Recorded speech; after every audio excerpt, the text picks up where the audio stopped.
போட்டு அடிக்க போகிறோம். சக்தியை கொஞ்சம் அந்த ராஜா வலிக்கணும்.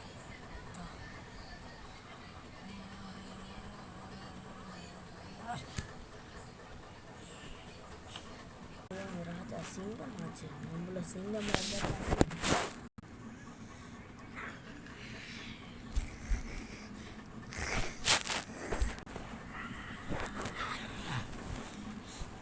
ஒரு கேர்ள் சிங்கமாச்சு. அந்த சிப்பா எல்லாருமே அது பண்ணிடுச்சு.